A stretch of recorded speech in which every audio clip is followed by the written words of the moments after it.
Welcome back, class. In this video, we're going to go over a situation that comes up a lot on the end of course test where you are given some information about a particular line and you are asked to come up with the equation for that line. And we're going to concentrate when we're given the slope and when we're given coordinate points. The important thing to remember here is what are you given? And if we look at this, we're giving a slope, and in algebra, we know that a slope is represented by an m, and we're given a coordinate point. I would like you to ask yourself, what makes up a coordinate point? Hopefully some of you said x and y. X and y values make up a coordinate point. So if we think about what we know about linear equations, we know that linear equations can always be written in the form y equals mx plus b. So I'd like you to think about this for a second, and I'd like you to really think about what's the only thing missing from the situation that we would really need to make the equation. So you might have noticed, yep, we have an m, we have an x, we have a y. The only thing missing is our y-intercept. That's the only thing we need to find to make the equation of the situation. So all we have to do is plug in the information they give us and solve. Figure it out using algebra. So our y value in the situation is 9. Our slope is 7. Our x is 2. And our b, well, that's missing. It's our variable. Now we can just solve it like we've been doing the past several units. So simplify, combine like terms, distribute, whatever it takes, and get the variable by itself. We know 7 times 2 is 14. And to get b by itself, I subtract 14 from both sides. So my b is going to be negative 5.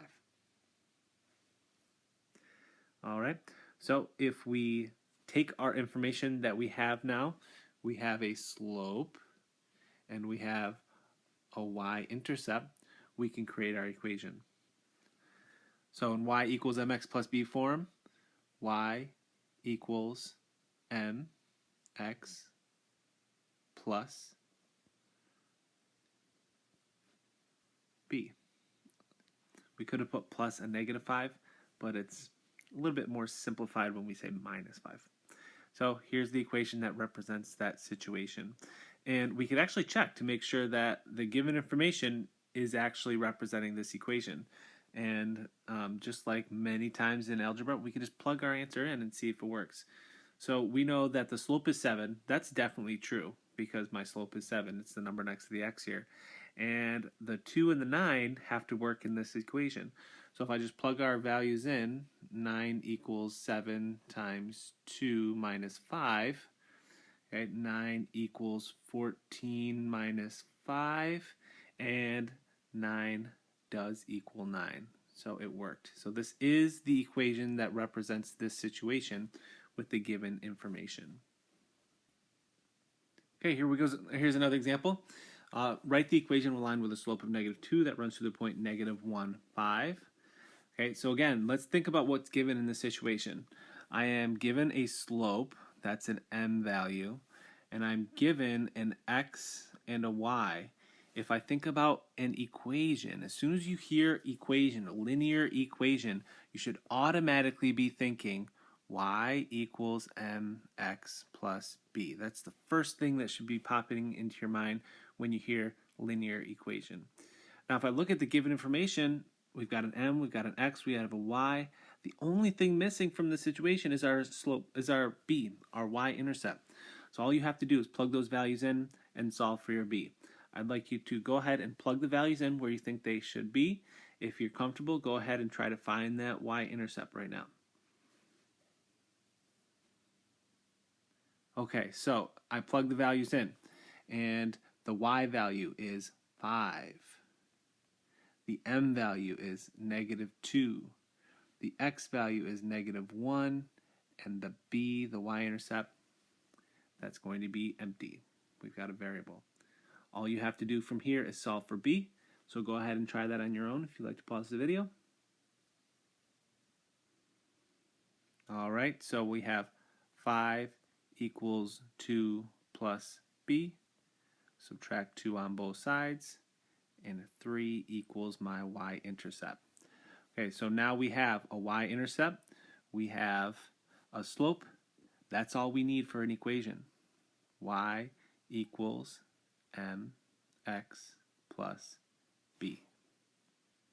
And again, you could check your work to make sure that it works. Now, I want to warn you that not all the time will this come out to be nice, pretty answers. You're not always going to get exact y-intercepts, and by that I mean whole numbers and integers for your y-intercepts. Sometimes lines cross over the y-axis at decimals and fractions, and that's okay as long as the math checks out in the end. So with that being said, let's go ahead and try another example here. If you're comfortable, I'd like you to pause the video and go ahead and find your y-intercept, the missing part of this equation. Okay, so for those of you who had a hard time getting started, or if you're checking your work here, the slope is 2 over 3. We're given an x and a y. So if we think about y equals mx plus b, the only thing missing is our y-intercept, so we plug those values in. So we'll have 7 equals 2 over 3 times negative 4 plus b. Okay, so we simplify. We're going to have 7 equals negative 8 over 3 plus b. Let's get b by itself. So we're going to add 8 over 3 to both sides. Add 8 over 3 to both sides. And now we have to get into our fraction rules. So if you go back to adding and subtracting fractions, if you need some help on that, go to IXL and get some extra help. But what we're going to do is we're going to do 7 plus 8 over 3. And when I think about fractions, I know that I have to have a common denominator, so I'll multiply the left side by 3 on top and bottom of the fraction. So I can just put it over 1 here. And we'll have 7 over 1. So that will work out to be 21 over 3 plus 8 over 3.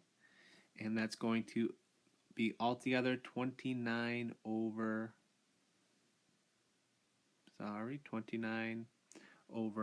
3.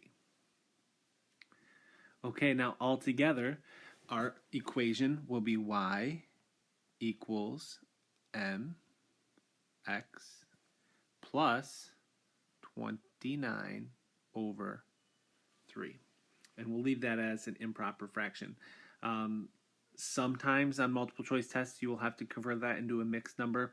Depends on what the answer choices look like. But you should be familiar and fluent in those operations. You should be able to convert that into mixed number readily if you need to. Okay, here we go. One last example. Write the equation of a line with a slope of 2 over 5 that runs through the point 5,9. Well, okay, we are given a slope. We're given an x and a y. Go ahead, pause the video, and create your equation. Okay, so y equals mx plus b. Solve for b now. 2 over 5 times 5. When you multiply fractions, you multiply straight across, so I can put a 1 under this 5. So that would be 2 times 5 and 5 times 1. Or you could just simplify. A multiply by 5 and a times 5 gives you 2. So 9 equals 2 plus b. Subtract 2 on both sides. 7 equals b. So there's my y-intercept. And now to create my equation, we just plug the values in. So y equals 2 over 5x plus 7. And again, you can check this work. You can plug the point in to make sure that it works in your equation. And just to sum up what we've gone over here, when we want to write the equation using given information, we have to really look at what the given information is and figure out what's missing. What do we actually need to find out in the situation to create the equation? And always remember, equation of a line y equals mx plus b.